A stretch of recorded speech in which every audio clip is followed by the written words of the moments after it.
बहुत समय पहले एक छोटे से गांव में रघु नाम का एक गरीब लेकिन मेहनती किसान रहता था। वह अपनी पत्नी सरला और 2 बच्चों के साथ एक झोपड़ी में रहता था। रघु के पास बहुत ज्यादा जमीन नहीं थी, लेकिन वह जोतने लायक छोटे खेत में दिन रात मेहनत करता था।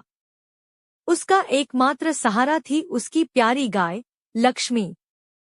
लक्ष्मी सफेद रंग की सुंदर गाय थी, जिसे रघु बचपन से पाल रहा था।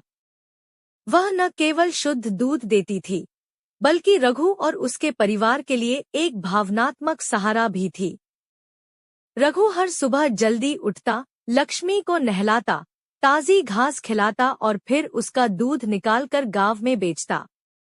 इसी दूध से वह अपने परिवार का पालन पोषण करता था। गांव के लोग भी रघु की गाय के दूध को बहुत पसंद करते थे। वे कहते, रघु भाई, तुम्हारी गाय का दूध तो अमृत के समान है। यह हमें ताकत और ऊर्जा देता है। रघु गर्व से मुस्कुराता और भगवान का धन्यवाद करता। एक साल गांव में भयंकर सूखा पड़ा। आसमान से बारिश की एक भी बूंद नहीं गिरी, जिससे फसलें बर्बाद हो गईं। पूरे गांव में अकाल की स्थिति बन गई और किसान कर्ज में डूबने लगे। रघु के लिए भी यह समय बहुत कठिन था। उसके खेतों में कुछ भी पैदा नहीं हो रहा था। घर में खाने पीने की चीजें कम पड़ने लगी। के लिए असहनीय था।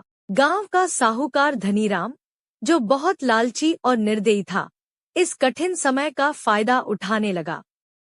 वह गरीब किसानों को ऊंचे ब्याज पर कर्ज देकर उनका शोषण करता था। रघु ने बहुत कोशिश की कि वह किसी से उधार न ले, लेकिन जब स्थिति और खराब हो गई, तो उसे मजबूरन धनीराम से कुछ पैसे उधार लेने पड़े।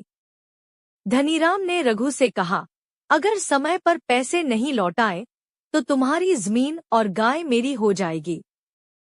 रघु को यह सुनकर बहुत डर लगा, लेकिन उसके पास कोई और विकल्प। अकाल बढ़ता गया और हालात बद से बदतर हो गए। रघु की पत्नी सरला ने कहा, अब लक्ष्मी को बेच देना ही ठीक होगा।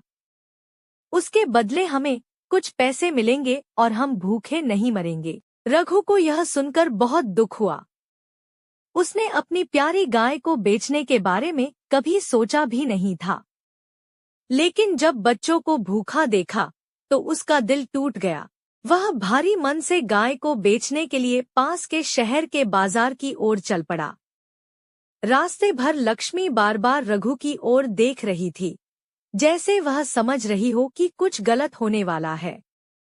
जब वे बाजार पहुंचे, तो एक अमीर व्यापारी ने गाय को खरीदने की इच्छा जताई। उसने कहा, मैं इस गाय के लिए अच्छा दाम दूंगा। यह बहुत अच्छी नस्ल की लगती है। रघु ने भारी मन से पैसे लिए और लक्ष्मी को व्यापारी के हवाले कर दिया। जब व्यापारी ने गाय को अपने घर ले जाने की कोशिश की, तो लक्ष्मी ने चलने से इनकार कर दिया। वह जमीन पर बैठ गई और रघु को दुखी आंखों से देखने लगी। रघु का दिल बैठ गया। वह सोचने लगा, क्या मैं अपने परिवार के लिए लक्ष्मी को छोड़ सकता हूँ?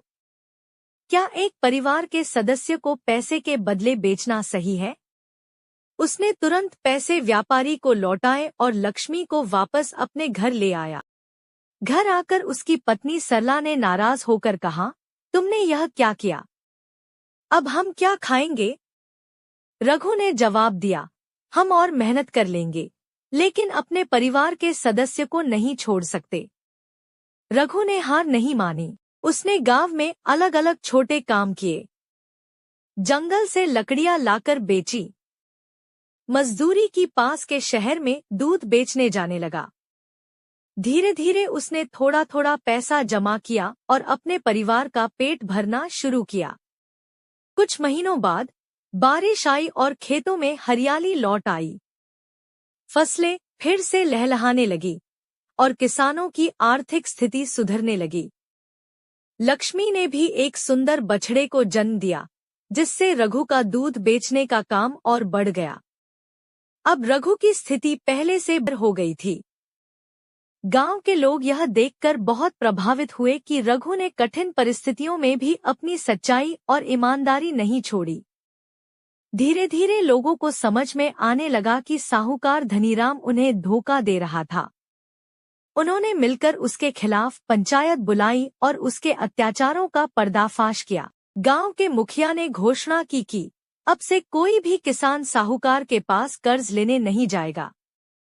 हम सब मिलकर एक दूसरे की मदद करेंगे। धनीराम को गांव छोड़कर भागना पड़ा। अब गांव में फिर से खुशहाली लौट आई और किसानों ने यह सीख ली कि सच्चाई, मेहनत और एकता से हर कठिनाई को पार किया